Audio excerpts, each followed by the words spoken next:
Frères et sœurs dans le Christ de Jésus, Shalom Aleichem. Aujourd'hui, nous sommes le 20e dimanche du temps ordinaire, année B. Les lectures d'aujourd'hui nous parlent d'une invitation. Nous sommes invités.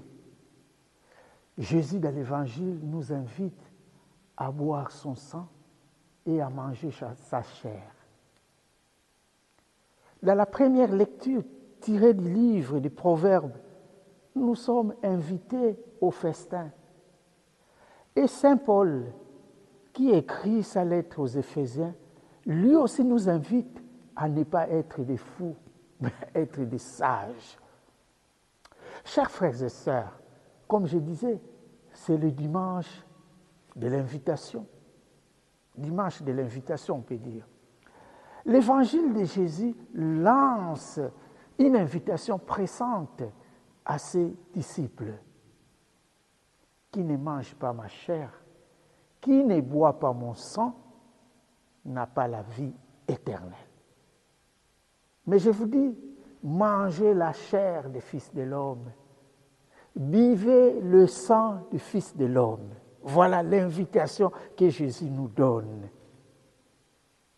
Lui, il est la seule source qui nous donne la vie, et mais pas n'importe quelle vie, la vie éternelle.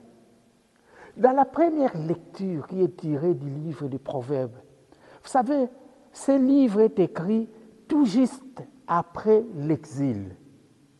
Le sage qui a écrit ce livre voulait comparer la sagesse humaine et la sagesse divine.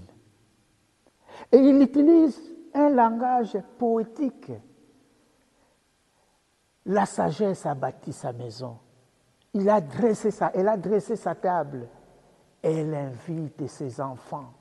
D'ailleurs, ces fameux chants qu'on connaît. Venez manger de mon pain et boire le vin que j'ai préparé pour vous. Venez manger de mon pain et boire mon vin que j'ai préparé pour vous. C'est la sagesse qui invite. Et ces pains-là et ces vins-là, c'est concrétisé dans l'évangile d'aujourd'hui. Jésus qui dit, qui boit mon sang, qui mange ma chair, a la vie éternelle.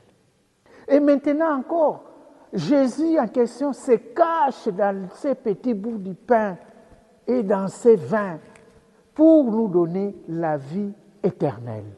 Il nous façonne par son sang et par sa chair. Et chers frères et sœurs, mais il nous arrive parfois de ne pas aller vers ce Jésus qui nous appelle, qui nous offre gratuitement. C'est comme le festin du livre des Proverbes de la première lecture. Il a préparé la table, il nous invite gratuitement. Et Jésus nous invite à venir manger sa chair, boire son sang. C'est ça le secret de l'Eucharistie, chers frères et sœurs. Jésus se cache dans l'Eucharistie que nous, catholiques, nous avons de la chance de célébrer chaque dimanche. Jésus se cache dans ces petits bouts de pain et dans ces vins. Il se donne à nous pour nous transformer. Mais il nous arrive, chers frères et sœurs, qu'on ne puisse pas aller vers ce Jésus-là et puisse aller chercher ailleurs. Et c'est ainsi, Saint Paul qui écrit aux Éphésiens va dire, frères, prenez bien garde à votre conduite. Ne vivez pas comme des fous, mais comme des sages. Or, la sagesse de Dieu est cachée en Jésus. La sagesse de Dieu est cachée dans la parole de Dieu.